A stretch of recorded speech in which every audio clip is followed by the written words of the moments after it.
I am Jayprakash Singh from Sangyan English Raniganj West Bengal.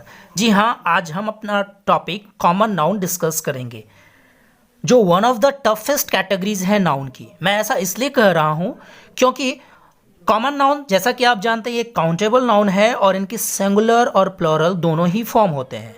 जब इनके singular और प्लूरल दोनों फॉर्म होंगे तो ऐसे में हमारे पास दो चीज़ें होंगी जो कि हमें मैटेरियल और एब्स्ट्रैक्ट नाउन को समझते वक्त बिल्कुल आसानी हो रही थी, क्योंकि उनके एक ही फॉर्म होते हैं, ना ही सिंगुलर प्लूरल कुछ होता ही नहीं है। तो एक ही फॉर्म को लेकर हमें जनरल फैक्ट और स्पेसिफिक कॉन्टेक्स्ट दोनों की बात करनी होती है, तो उसे थोड़ा आसानी से हम समझ पाएँ। जी, मैं ज़रूर यह आशा करूंगा कि अब तक आप जनरल फैक्ट और स्पेसिफिक कॉन्टेक्स्ट को समझना जरूर शुरू कर चुके हैं। देखिए, बात को आगे बढ़ाते हुए जल्दी से समझ लेते हैं। वीडियो को बिना स्किप किए अंत तक देखेंगे, क्योंकि फिर से मैं बता रहा हूं कि ये थोड़ा सा ज़्यादा ध्यान देकर समझने वाली कैटेगरी है नाउन की। जैसे कि ये सिंगुलर और प्लूरल दोनों होते हैं, तो पहले हम बात जनरल फैक्ट की कर ले। जब हम जनरल फैक्ट को दर्शाते हैं किसी कॉमन नाउन को देखकर, मेंशन कर अपने सेंटेंस में किसी जनरल फैक्ट को दर्शा रहे होते हैं, तो उस समय में जब हमारे कॉमन नाउन का सिंगुलर फॉर्म होगा, यानी कि सिंगुलर कॉमन नाउन, जब वो एक सिंगुलर कॉमन नाउन होगा तब हमारे सेंटेंस में उस नाउन के साथ हम आर्टिकल अ, अन और टी एच ई, जिसे द या दी कहते हैं, इनमें से क्या क्या लगा सकते हैं। तो हम इस्तेमाल सभी का कर सकते हैं। चूंकि वो सिंगुलर है तो अ और एन तो आएंगे ही आएंगे। अब दी क्यों आता है? ये एकमात्र जगह है जहां पर हम जनरल फैक्ट में आर्टिकल टी एच ई का इस्तेमाल करते हैं। कैसे, इसका हम जरूर डिस्कशन करेंगे। आगे बात कर ले प्लूरल काउंटेबल नाउन की। जब प्लूरल काउंटेबल नाउन के साथ हम किसी जनरल फैक्ट को दर्शा रहे हैं, तब हम उनके साथ आर्टिकल ए और एन, आप सोचकर बताइए, जब वो प्लूरल है तो प्लूरल के साथ ए और एन का तो आना बनता ही नहीं है। कोई मूर्ख ही होंगे जो आर्टिकल ए और एन का इस्तेमाल करेंगे किसी भी प्लूरल काउंटेबल नाउन के साथ, है ना। तो जब ये प्लूरल कॉमन नाउन है तो इसके साथ ए और एन तो नहीं आएगा ही नहीं, ना ही आएगा ना ही एन आएगा। अब रही बात दी की, तो दी कब आ सकता है? जब कॉन्टेक्स्ट कैसा हो। हमने अब तक तो जान ही लिया है स्पेसिफिक। अभी हमने देखा कि जनरल फैक्ट में भी दी का इस्तेमाल होता है, इसे हम डिटेल्स में बात करेंगे। लेकिन चूंकि जनरल है तो जनरल में प्लूरल काउंटेबल नाउन के साथ दी भी नहीं आएगा। अब जब हम अपने कॉमन नाउन को स्पेसिफिक कॉन्टेक्स्ट में बात कर रहे हो, तब जब वो सिंगुलर कॉमन नाउन होता है तब हम उसके साथ, देखिए चूंकि ये सिंगुलर है तो ए और एन तो यहां भी आ सकता है, स्पेसिफिक है फिर भी, और दी इसीलिए आएगा चूंकि ये स्पेसिफिक है। तो स्पेसिफिक है तो दी तो आना ही आना है। लेकिन यहां दो बातें हैं, दी कब आएगी स्पेसिफिक में भी। स्पेसिफिक कॉन्टेक्स्ट में हमारे पास दो चीजें होती है। एक, वो स्पेसिफिक कॉन्टेक्स्ट में जिस नाउन का जिक्र हम कर रहे हैं वो नाउन हो सकता है नोन है या हो सकता है अननोन है। तो इस स्पेसिफिक कॉन्टेक्स्ट में हमारे जो कॉमन नाउन है वो नॉन और अननोन दोनों हो सकते हैं। तो जब स्पेसिफिक कॉन्टेक्स्ट में हम उसके साथ सिंगुलर काउंटेबल नाउन, यानी यहाँ पर कॉमन वाला नाउन सिंगुलर कॉमन नाउन के साथ आर्टिकल ए और एन की लगाने की बात कर रहे हैं, तब ये कैसा है? स्पेसिफिक है लेकिन अननोन है। कोई एक है, ए और एन कोई एक है जिसके बारे में हम जानते हैं, लेकिन वो क्या है? अननोन है। अभी द लगेगा कब? नॉन के साथ। अननोन वाले में हमने एन लगाया और नॉन के साथ हमने दी लगाया।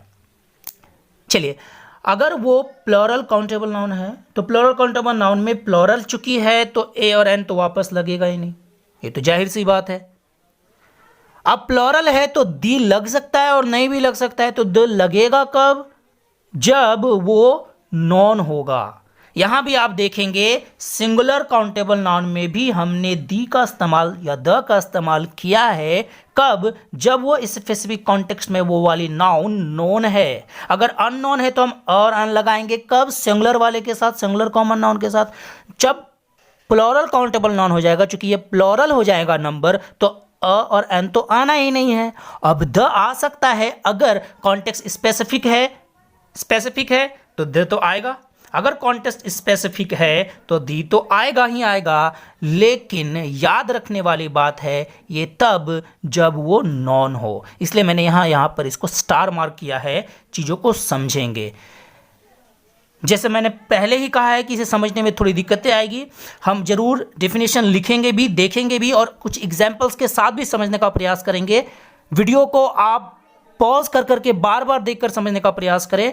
और बहुत सारे यहाँ पर हम एग्जाम्पल्स तो देख नहीं पाएंगे क्योंकि वीडियो बहुत ज़्यादा लंबा ना करना हमारा उद्देश्य रहेगा।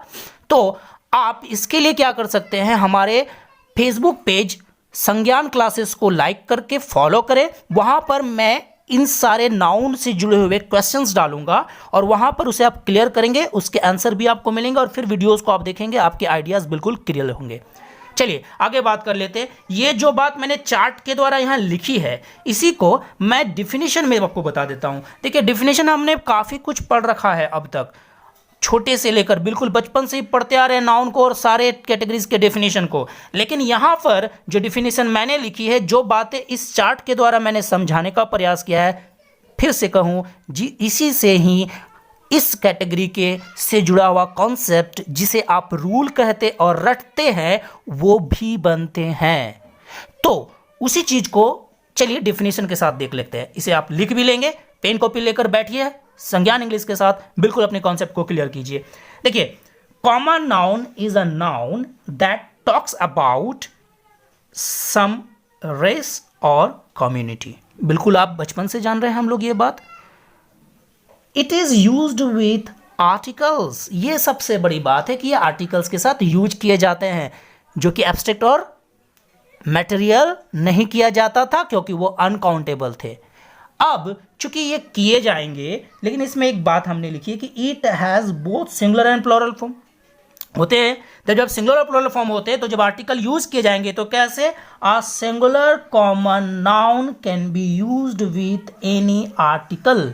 सिंगुलर काउंटेबल नाउन किसी भी आर्टिकल के साथ यूज किया जा सकता है, but a plural common noun can be only used with article THE। यही चीज को तो मैंने यहां समअप किया है। देखिए हम कंक्लूड ये बात को ही कर सकते हैं ना कि जनरल फैक्ट हो या स्पेसिफिक फैक्ट, जनरल फैक्ट हो या स्पेसिफिक फैक्ट, कॉमन नाउन अगर नंबर में सिंगुलर है, सिंगुलर कॉमन नाउन है, तो उनके साथ कोई भी आर्टिकल आ सकता है। ए एंड द हमने यहां देखा, द जनरल फैक्ट को दिखाते हुए भी यूज हो रहा है, और स्पेसिफिक में तो ए एन तो सिंगुलर के साथ होना ही है, और द चूंकि स्पेसिफिक नॉन वाला है तो यूज होगा। तो हम ऐसा कंक्लूड कर सकते हैं कि जनरल फैक्ट हो या स्पेसिफिक कुछ भी हो, सिंगुलर कॉमन नाउन के साथ हम आर्टिकल ए एंड द में से कुछ भी, कोई भी, हाँ कोई भी लगा सकते हैं। और वहीं दूसरी तरफ जब बात हो जाएगी प्लूरल कॉमन नाउन की, तो वो जनरल दिखाते वक्त कोई भी आर्टिकल नहीं लेगा। जी हाँ, कोई भी आर्टिकल नहीं लेगा, ना ही ए एन तो होना ही नहीं है प्लूरल होने के नाते, और दी नहीं होगा क्योंकि वो जनरल फैक्ट है, तो कोई आर्टिकल नहीं आया। अभी इसी प्लूरल वाले में जो है आर्टिकल ए एन वापस नहीं ले गए क्योंकि नंबर प्लूरल है, इतना तो आप आसानी से समझते हैं। कोई मूर्खी होगा जो आर्टिकल ए एन का इस्तेमाल करेगा किसी भी प्लूरल नंबर वाले नाउन के साथ। अब प्लूरल कॉमन नाउन के साथ हम आर्टिकल दी को लगा सकते हैं वापस उसी बात के लिए कि वो जब नॉन हो। तो इसी चीज को मैंने यहां कंक्लूड किया है। आशा है आप इस चीज को जरूर समझ रहे होंगे। अब तक हमने जो डिस्कशन किया है उसे थोड़ा सा अच्छा और बेहतर तरीके से समझने के लिए मैंने कुछ एग्जाम्पल्स यहाँ दिए हैं। फिर वही बात, ज़्यादा एग्जाम्पल्स है नहीं, आप इसे दूसरे रिसोर्सेज से देखेंगे। टेलीग्राम और फेसबुक वाले पेज को जरूर फॉलो करें। अभी देखिए कि मैंने यहाँ लिखा ही sold the books without any permission. क्या लिखा है? ही sold the book without any permission. इस सेंटेंस में हमारे पास नाउन है बुक्स, नंबर क्या है? प्लूरल, हमें दिख रहा है प्लूरल है, अब आप इस पूरे सेंटेंस को पढ़कर ये पहले डिसाइड करेंगे कि ये कॉन्टेक्स्ट क्या है, जनरल है या स्पेसिफिक। तो ही sold the books without any permission, तो इस बुक्स में हम उन बुक्स की बात करें जिनके बारे में जानते हैं, यानी कि स्पेसिफिक है, और स्पेसिफिक होते हुए जानते भी हैं। जब जानते भी हैं, याद कीजिए नॉन है तो हम उसके साथ ए एन तो नहीं लगाते, लेकिन आर्टिकल दी लगा सकते, चूंकि स्पेसिफिक कॉन्टेक्स्ट में ये वो नाउन है जो नॉन है। तो ये सेंटेंस बिल्कुल सही है। दूसरे वाला सेंटेंस जो रीड्स करता है, the soldiers must fight for their country. अब फिर वापस आप पढ़कर आसानी से समझ रहे होंगे कि यहाँ पर जो सोल्जर्स हैं वो सारे सोल्जरों की बात हो रही है, और कॉन्टेक्स्ट बिल्कुल ही जो है फैक्ट है, एक जनरल है, क्योंकि सारे सोल्जर्स को करना ही चाहिए, यहाँ पर किसी स्पेसिफिक की बात हो नहीं रही है। तो ये सोल्जर्स यहाँ पर कैसे हैं, common noun, plural number, context general, और जनरल कॉन्टेक्स्ट जब होगा तब हम आर्टिकल ए एन तो प्लूरल होने के नाते लगाएंगे नहीं, आर्टिकल दी भी नहीं लगा सकते क्योंकि ये कॉन्टेक्स्ट जनरल है, तो ये आर्टिकल दी यहां नहीं होगा। बिल्कुल आप समझ रहे होंगे। तीसरे वाले सेंटेंस के साथ और बेहतर तरीके से समझने का प्रयास करते हैं, जहां ये सेंटेंस रीड्स करता है, the soldiers kill the terrorists. The soldiers kill the terrorist. अब ऐसा है क्या, हम यहाँ ये कहना चाह रहे हैं कि सोल्जर यहाँ पर है, जो टेररिस्ट यहाँ पर है जनरल है, सारे सोल्जरों ने सारे टेररिस्ट को मारा, दुनिया जहान के सारे सोल्जरों ने सारे टेररिस्ट को मारा? ऐसा नहीं। हम यहाँ पर जो स्टेटमेंट जिस भी स्पीकर ने किया है, उस स्पीकर ये बताना चाहता है कि ये जो सोल्जर्स है वो स्पेसिफिक सोल्जर्स है, उन नॉन टेररिस्ट को मारा है। तो सोल्जर्स भी जाने हुए हैं, टेररिस्ट भी जाने हुए हैं। तो जब ये जाने हुए हैं तो फैक्ट कैसा है, जनरल है और स्पेसिफिक। जनरल है, जब जनरल है तो आर्टिकल ए एन का आना तो था नहीं, क्योंकि ये प्लूरल फॉर्म हमने यूज किया है। चूंकि लेकिन प्लूरल फॉर्म यूज करते हुए भी हमने इसे किस तरह से यूज किया है, स्पेसिफिक में और जनरल है नहीं, सॉरी स्पेसिफिक है। स्पेसिफिक में हमने किया है कि एक स्पेसिफिक सोल्जर्स यहाँ पर जो है वो स्पेसिफिक सोल्जर्स है, टेररिस्ट जो है वो स्पेसिफिक टेररिस्ट है। और ये फैक्ट चूंकि स्पेसिफिक होते हुए भी, लेकिन ये दोनों के दोनों नाउन कैसे, नॉन है। याद कीजिए, नॉन नाउन होने पर हम आर्टिकल दी लगाते हैं। समझ रहे होंगे। चौथे वाले के साथ समझते हैं, the pens are more powerful than a sword. अब ये तो लगभग एक प्रोवर्ब की तरह है। आपने काफी बार इस तरह के सेंटेंस आप देखे होंगे, पढ़े होंगे, सुने होंगे। इस कॉन्टेक्स्ट को हम अगर समझना चाहेंगे इस स्टेटमेंट में, तो ये बिल्कुल जनरल फैक्ट है, जो एक प्रोवर्ब है कि हाँ, पेन्स जो होते हैं वो पावरफुल होते हैं स्वॉर्ड से। ठीक है, तो जब पेन्स पावरफुल होते हैं स्वॉर्ड से, कॉन्टेक्स्ट कैसा, जनरल, प्लूरल नंबर यहाँ है और यहाँ हमने अ स्वॉर्ड लिखा है।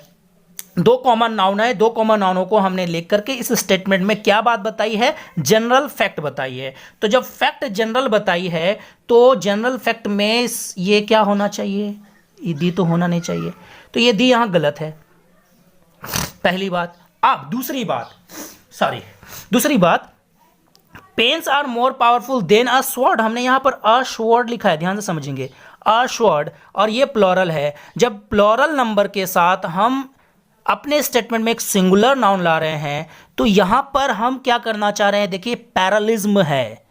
दो चीजों के साथ साथ हम यहां पर वर्णन कर रहे हैं। स्टेटमेंट कुछ ऐसा है, समझने का प्रयास करेंगे। तो जब स्टेटमेंट ऐसा है तो यहां पर अ स्वॉर्ड कहना भी गलत होगा। हमने अगर यहां पेन्स कहा है तो pens are more powerful than, यहां पर या तो हमें स्वॉर्ड्स लिखना होगा, तो जो कि इस पेन्स के साथ जो है पैरेललिज्म में आ जाएगा, जो पैरेललिज्म जरूरी था, तब ये सेंटेंस सही हो जाएगा।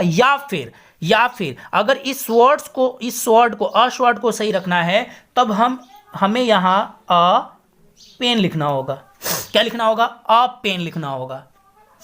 अ पेन के साथ अश्वर्ड सही होगा, स्टेटमेंट अ पेन इज हो जाएगा, क्योंकि अब आर है तो ये इज हो जाएगा। A pen is more powerful than a sword, statement सही है, बिल्कुल सही है। Pens are more powerful than swords, ये भी सही है। अब हम चाहें तो क्या कर सकते हैं कि द पेन भी इस्तेमाल कर सकते हैं, अगर इसे स्पेसिफिक बनाना चाहे कि the pen is more powerful than a sword. चूंकि स्पेसिफिक होगा नहीं, लेकिन ऐसा कर सकते हैं। समझ रहे हैं चीज़ों को? देखिए इस वाले सेंटेंस से थोड़ा और आसानी से समझते हैं। जब हमने लिखा है please bring a chair from a room, ये दोनों के दोनों थोड़ा कंफ्यूजिंग है, इसलिए थोड़ा समझने का प्रयास करेंगे, इसलिए मैंने ऐसा डाला है ताकि हमारी समझ अच्छी हो कॉमन नाउन को लेकर के। देखिए हमने कहा please bring a chair from a room. अब इस वाले सेंटेंस में आप देखेंगे कि हमने कॉमन नाउन चेयर को लिया, जिसको अ लगा, यानी कि कॉमन नाउन कैसा है, SCN यानी सिंगुलर कॉमन नाउन। फिर हमने अ रूम कहा है, यहाँ पर रूम का मतलब कमरा है, जगह नहीं। समझ में तो आ ही रहा होगा। तो फिर ये कैसा नाउन हो गया? कॉमन नाउन हो गया। कॉमन नाउन में कैसा है? सिंगुलर है, चूंकि अ लगा हुआ है। एक सिंगुलर कॉमन नाउन, फिर एक सिंगुलर कॉमन नाउन। तो यहाँ पर जो सेंटेंस है bring a chair from a room, इस सेंटेंस से हम ये बिल्कुल आसानी से समझ रहे हैं कि जो यहाँ पर अ चेयर है, कोई एक चेयर यानी अननोन है, और यह रूम है तो कोई एक रूम। स्टेटमेंट ऐसा हो ही सकता है कि कोई एक चेयर को कोई एक रूम से ले आइए, तो स्टेटमेंट तो सही है, कोई गलती है नहीं। तो ये स्टेटमेंट कैसा है? जनरल या स्पेसिफिक? जनरल या स्पेसिफिक? स्पेसिफिक है। हम स्पेसिफिक बात कर रहे हैं, लेकिन स्पेसिफिक में कैसा?